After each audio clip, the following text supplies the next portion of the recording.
ધંધુકામાં ભરવાડ સમાજના યુવકની હત્યાનો એક કેસ જેને ખૂબ ચકચાર મચાવી છે। અમદાવાદ ગ્રામ્ય પોલીસ અત્યારે એક્શન મોડમાં મુદ્દાને લઈને આવી ચૂકી છે।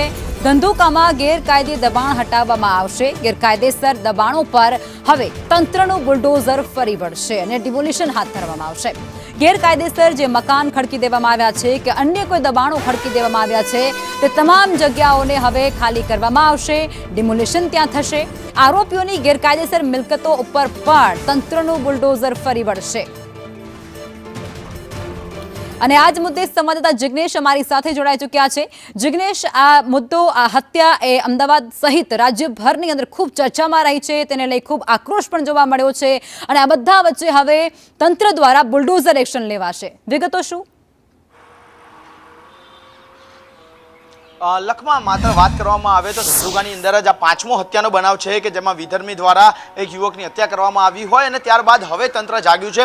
ધંધુકામાં જે ભરવાડ સમાજના યુવકની હત્યા કરવામાં આવી હતી તે બાદ હવે રેવન્યુ ડિપાર્ટમેન્ટ અને સાથે જ પોલીસ વિભાગ હરકતમાં આવ્યું છે અને જે પણ ગેરકાયદેસર બાંધકામો ધંધુકા અને તેની આસપાસના વિસ્તારમાં થયા છે તે કોના છે, કોના દ્વારા કરવામાં આવ્યા તે અંગેનો જે રિપોર્ટ છે તે તૈયાર કરવામાં આવ્યો છે। બીજી તરફ પોલીસ દ્વારા પણ એ અશ્યોરન્સ આપવામાં આવ્યું છે કે જે ગેરકાયદેસર બાંધકામની માહિતી જે રેવન્યુ ડિપાર્ટમેન્ટ આપશે તેને લઈ અને આગામી સમયમાં બુલડોઝર એક્શન પણ ગ્રામ્ય વિસ્તારમાં એટલે કે ધંધુકામાં જોવા મળી શકે છે અને તેના જ માટે આજે એક મહત્વની બેઠક મળી હતી જેમાં પોલીસ, રેવન્યુ, મામલતદાર સહિતના જે વિભાગો હતા તેમની આજે એક મિટિંગ મળી અને મિટિંગમાં જે સર્વે કરવામાં આવ્યો હતો કે ધંધુકામાં સરકારી જગ્યાઓ કેટલી છે, ત્યાં કેટલા બાંધકામ થયેલા છે, મંજૂરી વિનાના બાંધકામ કેટલા છે, તે તમામનો એક ડ્રાફ્ટ તૈયાર કરવામાં આવ્યો છે। પરંતુ આગામી એક અઠવાડિયાની અંદર મતદાન હોવાથી આ અંગેનો નિર્ણય ગાંધીનગર ખાતેથી લેવામાં આવશે અને ત્યારબાદ જ્યારે લીલી ઝંડી મળશે ત્યારબાદ ધંધુકાની અંદર મોટા પ્રમાણમાં ડિમોલેશન છે તે થઈ શકે છે અને ત્યારબાદ જે સરકારી જગ્યા ઉપર અને જે ગેરકાયદેસર બાંધકામ થયું છે તે તમામ બાંધકામ છે